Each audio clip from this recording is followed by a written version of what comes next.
Raqamli texnologiyalar jadal rivojlanayotgan bugungi kunda axborot eng katta boyliklardan biriga aylandi. Internet, ijtimoiy tarmoqlar va turli messenjerlar orqali har kuni millionlab xabarlar tarqalmoqda. Biroq ularning barchasi ham haqqoniy emas. Media savodxonlik, axborotni tanqidiy tahlil qilish va kiber xavfsizlik ko'nikmalarini shakllantirish bugungi kunning muhim vazifalaridan biriga aylanmoqda.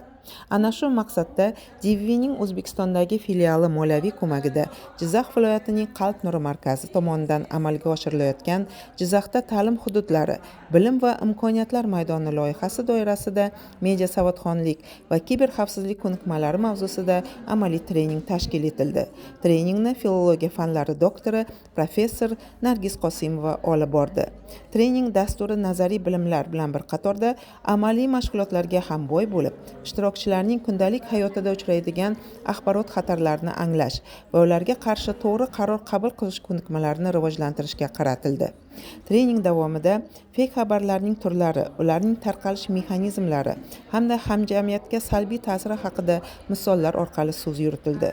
Ishtirokchilar soxta sarlavhalar, montaj qilingan surat va videolar, sun'iy intellekt yordamida yaratilgan kontent hamda ijtimoiy tarmoqlarda keng tarqaladigan manipulyativ axborotlarni qanday aniqlash mumkinligi bo'yicha amaliy bilimlarga ega bo'lishdi. Mashg'ulotlar interaktiv usullarda tashkil etildi.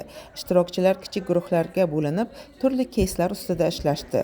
Ularga haqiqiy va soxta xabarlar aralash holda taqdim etildi va har bir xabarni tahlil qilish, ishonchligini baholash hamda o'z qarorini asoslash vazifasi berildi. Ayniqsa intellektual viktorinalar, rolli o'yinlar va jamoaviy muhokamalar ishtirokchilarda katta qiziqish uyg'otdi. Trening yakunida ishtirokchilar o'z taassurotlari bilan o'rtoqlashib, bunday amaliy mashg'ulotlar hayotda uchraydigan turli axborot xatarlarini anglash va ularga qarshi immunitetni shakllantirishda juda foydali bo'lganini ta'kidladilar. Ular olgan bilimlarini o'z oilasi, yaqinlari va hamkasblari bilan ham baham ko'rishga tayyor ekanliklarini bildirishdi. Yakunlovchi qismida ishtirokchilarga sertifikatlar topshirildi.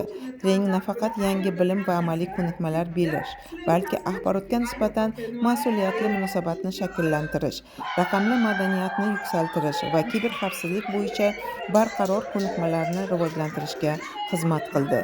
Zero, bugungi axborot asrida har bir insonning eng muhim quroli tanqidiy fikrlashdir.